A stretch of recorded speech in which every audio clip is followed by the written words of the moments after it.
Hey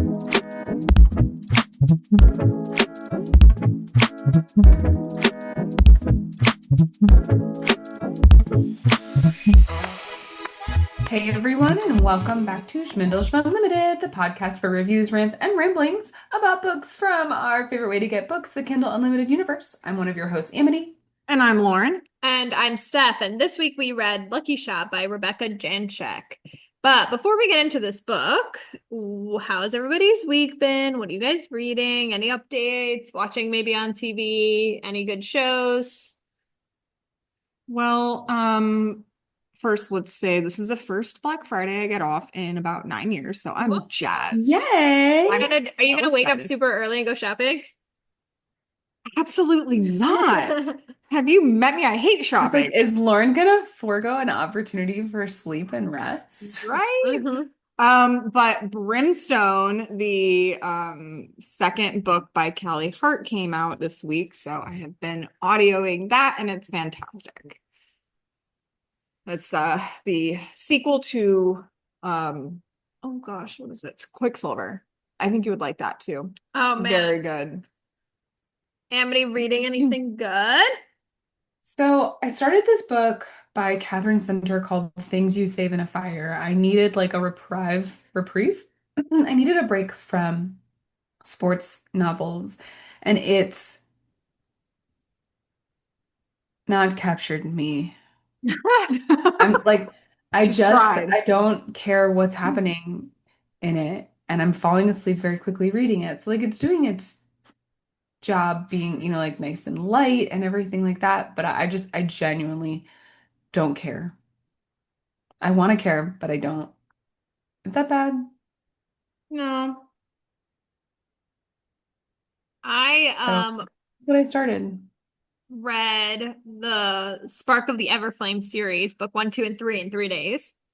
That is impressive. No. 'Cause they're not like some of them are not short. The first 2 are short. Yeah. The last one is super long. Mhm. I think on And Sunday then they hook you.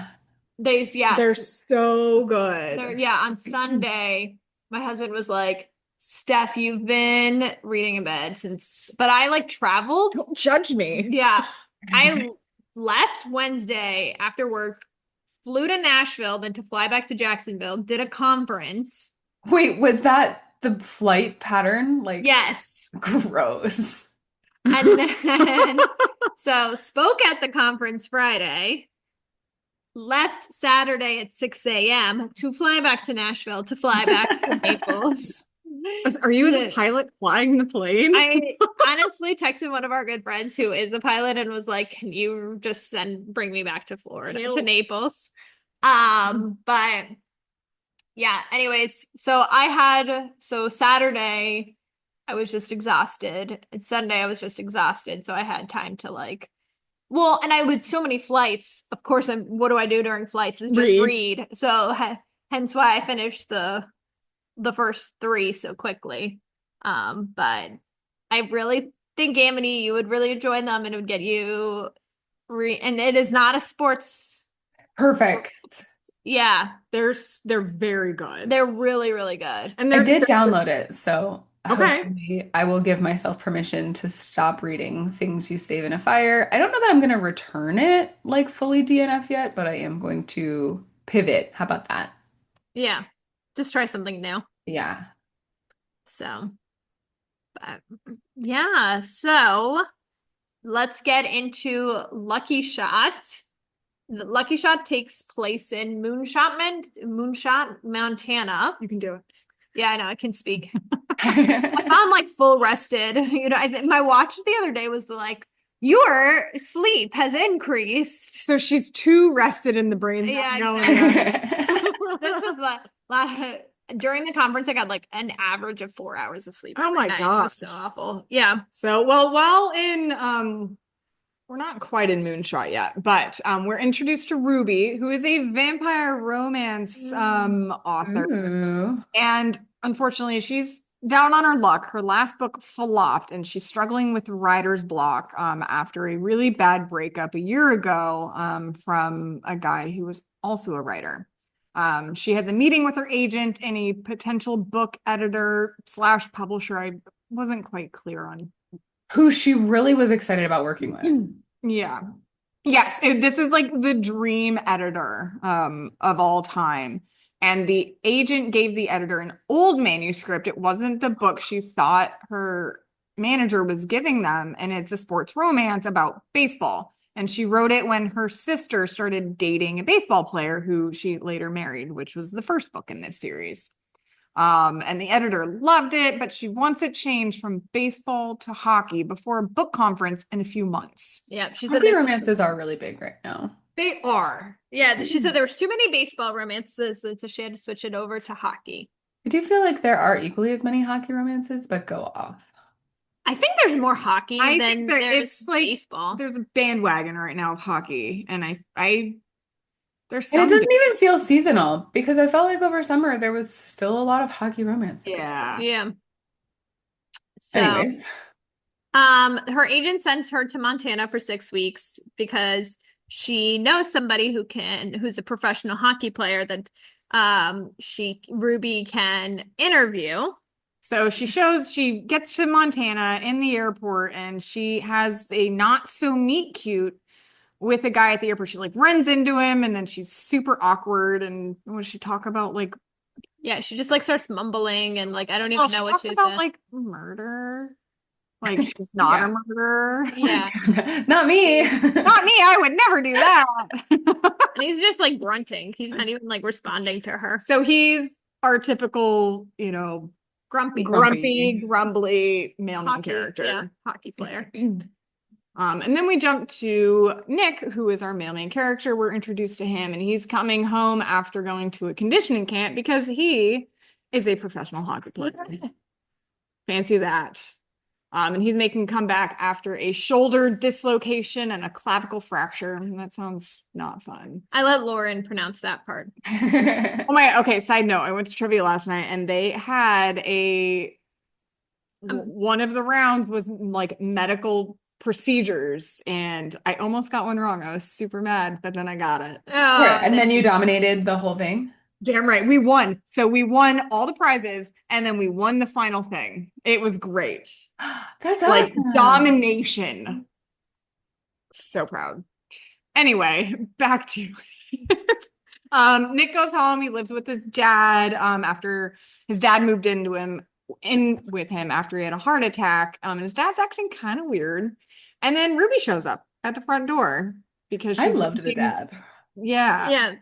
She's Kind of weird. It's like, no, he's not kind of weird. He's eclectic, I would say. He is. He's fun. Yes. But he was acting quite suspicious.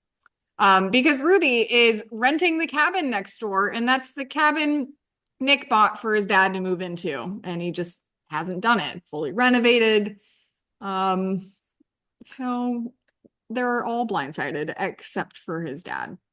Yeah, who knew about this the entire time? He was trying to hide it from Nick. Yes. The funny part was he was like, "Oh, I'm gonna finally use your cabin that you like made for me, but not for me, but for somebody else." Yeah. So Ruby has a meeting with the hockey contact, who is Nick. She doesn't know that. Yeah. Until she shows up. And then Nick's dad is a big matchmaker for Nick, who doesn't want to be matchmated. Did we just make up a word? Exactly. He's like everything. He's like, women, stay away from me. So Nick and his friend Travis are working a kids hockey camp, and Nick is doing it because his son is in it. So he has a son who's named Aiden, who's back from his mom's. He never married the mom. No. It was like an oopsie, we're friends, but they're on good terms. Yeah. Seemed like the most ideal co-parenting situation. Yeah. Yeah. So Ruby shows up at the Nick and Rink. I can't speak. And Nick is like, "No, I can't. I'm not helping you. I have to coach. This is my dad being a matchmaker, and I want nothing to do with it." And so Ruby just stands and watches him. She sits in the stands, and she didn't pack or dress appropriately because she's from Arizona, so she's like freezes her ass off. Yeah, she thought it'd be summer. Yeah, and as she gets up to leave, she's like, well, I didn't really learn much just by watching. Nick calls her over as she's leaving. He's like, I'll give you an hour. It's like, okay. So, they're at a local diner after the hockey camp, and Nick is answering Ruby's questions. I didn't realize there was a Taylor Swift reference I here. only caught that one. Yeah, there was a reference to So High School at 90%. He's the jock, she's the nerd. Oh, Mhm. Is that an official reference or just No, like but I I was like, I took didn't. it as one because you're I think looking for it? I'm going to tell you I pictures of was. I it, was. so it's Damn right, perfect. I'm looking for one. Um, so Nick is called champ because he won the championship with a different team, but he's come back just to be with his dad who was sick. So he asked for a transfer back to Montana. Plus all his friends were there too. Well, his Aiden's mom lives there. And So that Aiden's was mom. I Oh, think that was yes. really the reason for Yeah. the trade. And then his dad moved to Montana to live with Okay, them. okay. I don't know why I thought the dad No, the dad was was living living there. elsewhere and then moved to Montana to Okay. be with them.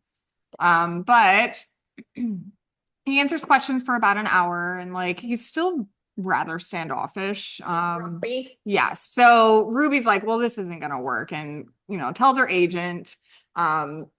She's plans to leave and stay in a hotel until the agent can find her somewhere else, someone else to talk to. So she goes to this hotel, and I'm pretty sure it's a health hazard. Yeah. Like she and when decides to sleep on a table because the bed is that bad. Yeah, and Nick even was like, you cannot stay at that hotel. So it's like 10 o'clock at night. She thinks it's the middle of the night, because she's like, well, I have nothing else to do. I'm just going to go to bed. And he shows up at 10 o'clock, apologizes, and he says, you cannot stay here, and takes her back to the cabin, and says she can stay there for the summer and he'll help her. So He like just very quickly is like, man, fine, I'll agree to all of these things I wasn't going to agree to. right, he caved quickly. But then every day before camp starts, she goes and he's answering questions. They And start their little routine. yeah, so and then she sits there and watches, and they kind of have a good thing. And Aiden's there like playing while they're asking questions, and they become a lot closer over the course of like a week. Yeah. And then we get to weekly poker night at Nick's with his teammates and dad. And Ruby sneaks over because she wants to find some cleaning supplies. And she like runs into Aiden and they start chatting. And Aiden's so sweet. So he's learning to play the guitar and he's really terrible and he knows it, but he's having fun. And his dad and grandpa like wear earplugs because it's so bad. And she's like, I won't wear earplugs. Like you can come play at my cabin anytime. I'll listen to it. So he decides I really like her and drags her down for poker. And then Nick takes her so she stays for the poker and they kind of have fun. His teammates like start like kind of a little bit flirting with her, and then Nick gets a little like jealous. Yeah, I think they were doing that on purpose to Yes. make him jealous. 1,000%. Yeah. 1,000%. They're like, oh, he hasn't like dated anyone. This could be it for him. Yeah. And so Nick takes Ruby to the rink and they skate a couple days. She teaches. So they just continue to grow closer. Yeah.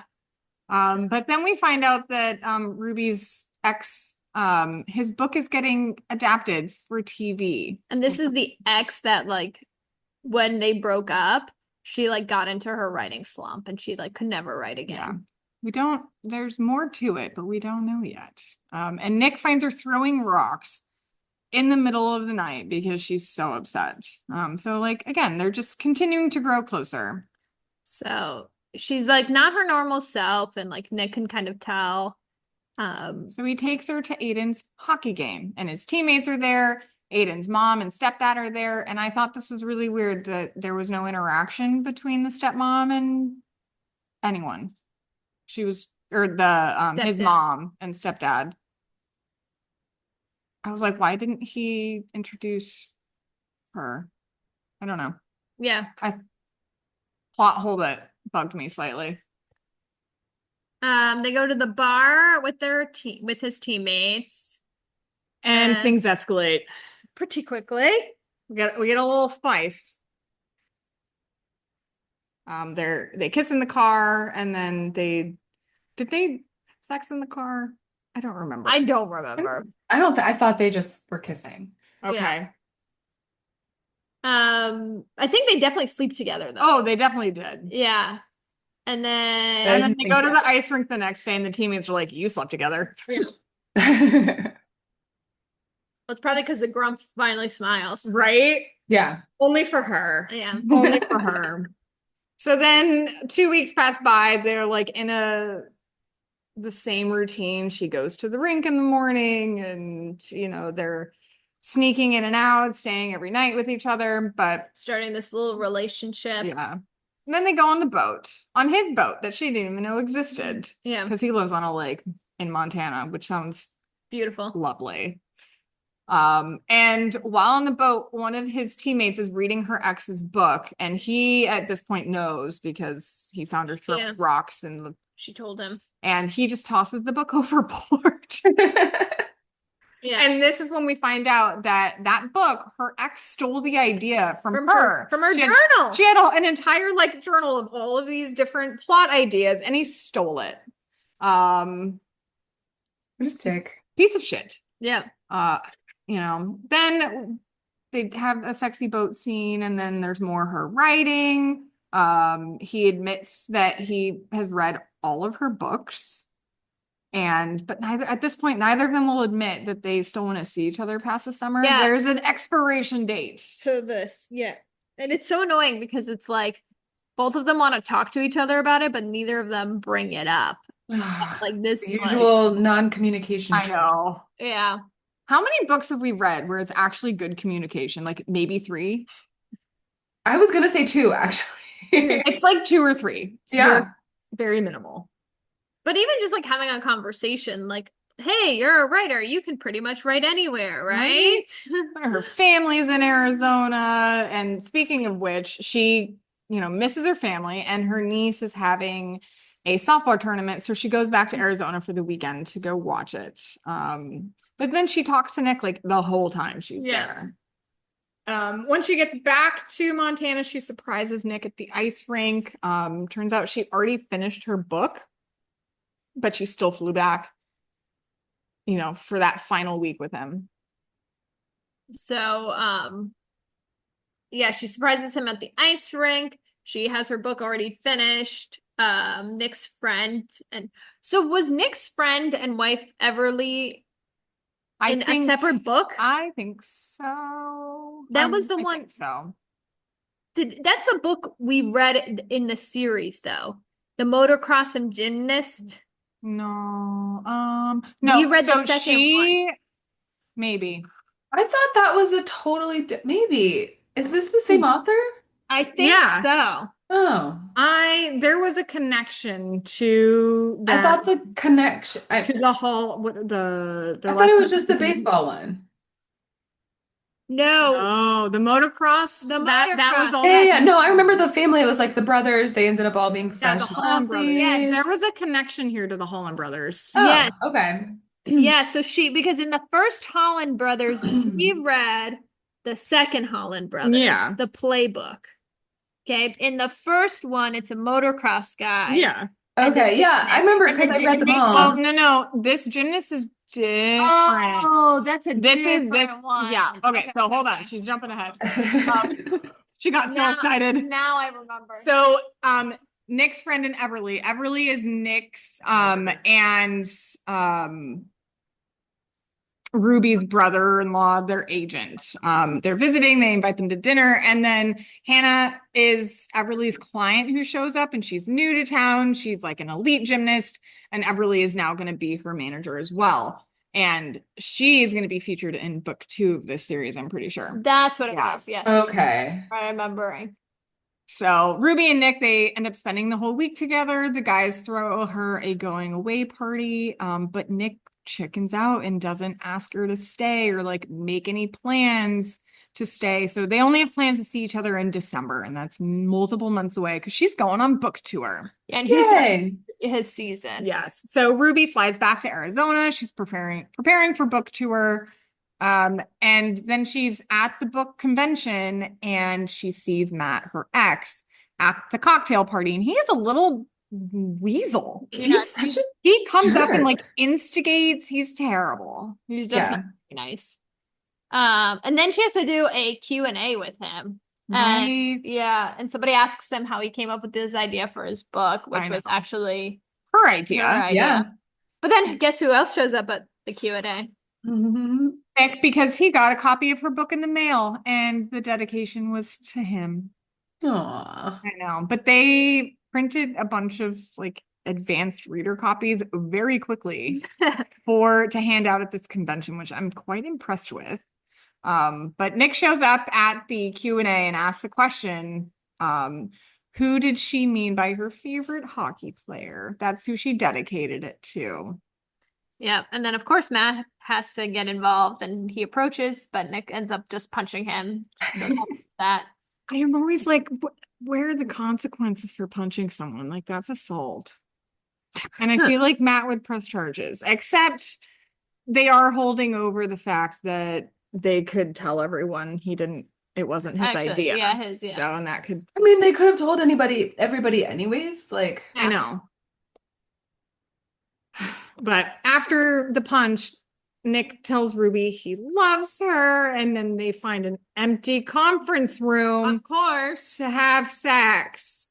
The logistics there, and her manager is like on the other side of the door, like, "Are you done yet?" Oh my god, that was so awkward. I know. The editor offers to publish 2 more of her books, and Ruby can kind of write whatever if she wants to do sports or go back to the vampire romance. Yeah, but Nick had to fly back home immediately after because camp starts the next day and he's captain. He can't miss.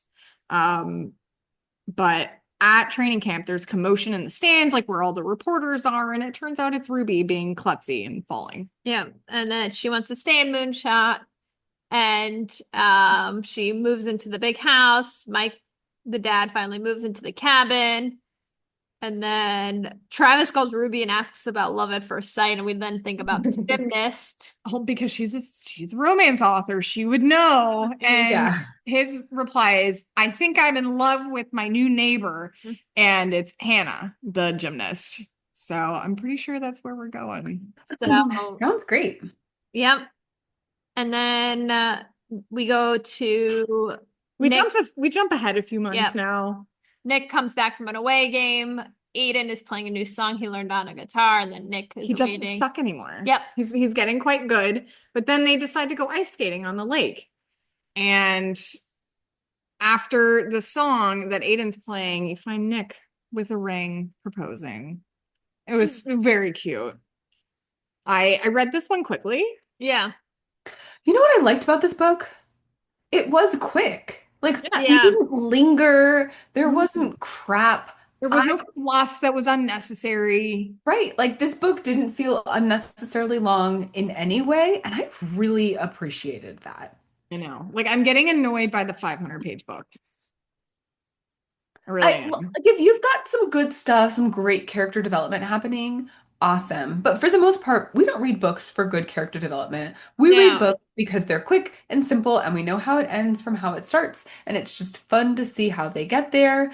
And I really liked that about this book. It was simple, but it did everything we needed it to do. Yeah, but the characters were good.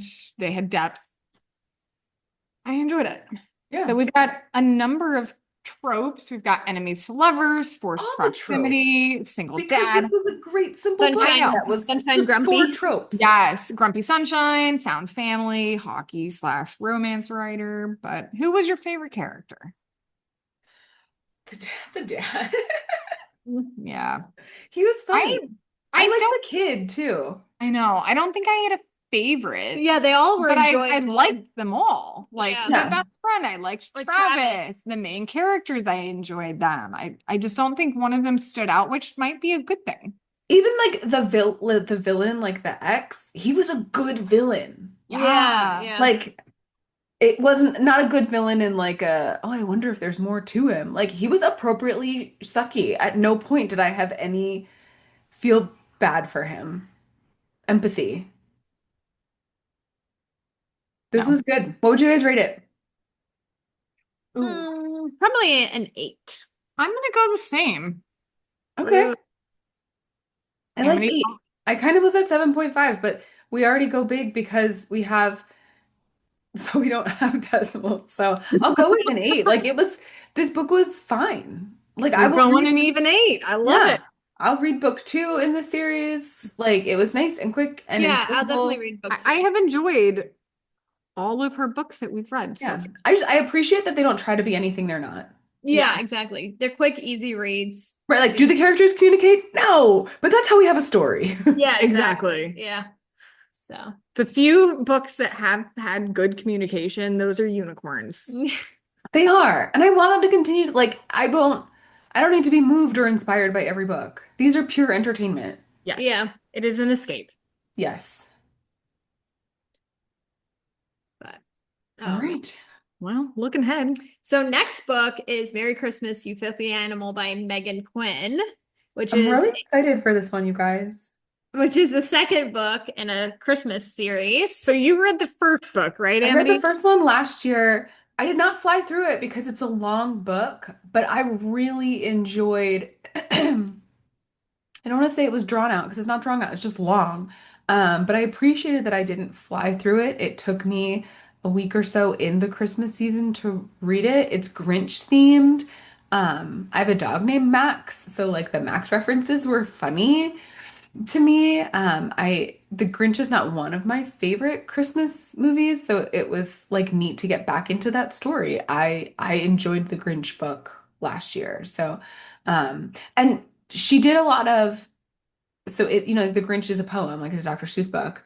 I think it's a Dr. Seuss book, or at least it's very Dr. Yes. Seuss adjacent. Okay, that's what I thought. Yeah, it is Dr. Seuss. So there was a lot of the whole book wasn't a poem. I don't think I would have enjoyed that, but there was a lot of poetry mixed in, Oh, okay. which I appreciated. I enjoyed it. So I'm excited to see the take on Home Alone in this book. Oh, yeah. Is Uh, there a Home Alone take? Huh. yeah, Keep that's an eye where out for Merry that. Christmas, you filthy animal come like. Good point. Never mind. Um, so maybe you need a Home Alone rewatch I before. guess so. It's been a And while. my Yeah. kids really like the movie Home Alone. Like that one comes on every holiday season. Yeah. So, did you like the sequels to Home Alone? I don't know that I've ever seen any of the sequels. Yeah. I remember the New York one, but I feel like the first one is always the best. Yeah. I don't know. Yeah. I only watched the first one. It's so funny. These like Christmas movies, I just like see them once and then, I don't ever rewatch them. Oh, Watch them So you once. don't have, okay, like, is there a Christmas movie that you watch every Christmas? No? No, I love Actually, but I like don't have to watch it every Christmas. It's like a good one. The Holiday I usually like, Yeah. but I don't have to see it. I like the newer ones that on Netflix. Okay. Amity, what is your favorite? Is it the 90s Miracle on 34th Street. Mine too. Oh, I love that movie. I love It's so great. I love that movie. I was referencing it the other day, actually. I was talking about how, like, oh, the perfect song for, I forget the occasion. I was like, is The Joy to the World that they used in Miracle on 34th Street? It's like specifically that one. It's so good. I do like Polar Express if you want. Really? I don't know. I always just I mean, I think Tom Hanks is great. I think the education background Amity and I have that you have to play Polar Express every year Oh, for the that's probably holidays. why. is Well, like- because I was never an elementary school teacher, I've never seen the full-on Polar Express movie. I've walked in and out of classrooms while it's been on, and I've like Ah. sat with some kids and drank hot chocolate and watched 5 or 6 minutes of it. But I learned last year that there's songs. Oh, really? Yeah. I love do your kids like the one on Disney with Anna Kendrick? Noelle. No, Oh, well, I that love was that one. I cute. actually like if I have students that are like, oh, I don't want to watch Polar Express. I'm like, oh, That's one of the better like modern. yeah, and it's G, which is surprising. Yeah, my kids Yeah. really like Noelle. No, yeah, it's cute. Is there singing in that one too? Not really. Little, not really. Okay. So, No, not like hot chocolate or whatever yeah, yeah. Are you guys musical people? Um, eh. Like I every once in a while, Dan refuses. He hates musicals. I like them. I don't mind them. Yeah. I don't mind them. Maybe I I'm not grew gonna up search them Disney. out. Yeah. So, as a thank you for presenting at this conference, my principal took us to see Wicked Part 2. The Oh. problem is half of us haven't seen Wicked Part 1. I can't believe that. So, I haven't either. I was waiting for like them both to be out and then Oh my gosh, I've seen it 1,000 times. My daughter had a Wicked birthday party this year. We went to see the whole Broadway show as a family. yeah, Wicked Part 1 is 2 hours and 55 minutes. It's Yeah. like really long. Part one also has like the big fun musical numbers. Like it very much follows the typical musical theater. Like, you know how in Mulan, like the first half is like, yay, fun songs, and then the last Yeah. half is And like then all it's- serious now. Like, same with like Lion King and stuff like that. Like it's very much that arc. Yeah. Have you seen Wicked Part 2? Well, I saw the show, but I haven't seen the movie yet. Wait, did it come out? Yeah, so we went to see it. I had to watch, I didn't have enough time to watch Wicked Part 1, so I watched a 5-minute recap. Oh my gosh. There's like crazy things that happen and you're like, what? Like I remember sitting there watching the show like, oh my gosh, that's wow, what? And like I'm like, oh my goshing. The kids are like, whoa. Like it Well, was crazy. And it's so funny because TJ's not a big musical, and I was like, the whole movie's about saving animals. He probably would love it. But I'm not gonna ruin it for you, but there is like a a sex scene in part 2. I've And- heard with like a cardigan, but I haven't seen it yet, so I don't know it. Okay. No, What did no. you just say about The best part is I've heard there's a cardigan involved, but I haven't seen There's it, a and I'm not cardigan looking up involved. spoilers. the line she says is, "I'm feeling very wicked." I was like cringe. I'm Cringe. sitting next to my like older principal Oh, watching this. I'm dying. That's hilarious. that's almost as bad as like going to a movie and not expecting that, and you're sitting next to your dad. I was like, oh, so it's like me and my teammates and we just start giggling like little schoolgirls, and my principal just turns like, "Come on, guys, act your age." No, can't do that. No can do. That's funny. So just get ready for that. Oh my gosh, that's so funny. So, oh man. But anyways, we've gone on different avenues this end of episode. Yeah.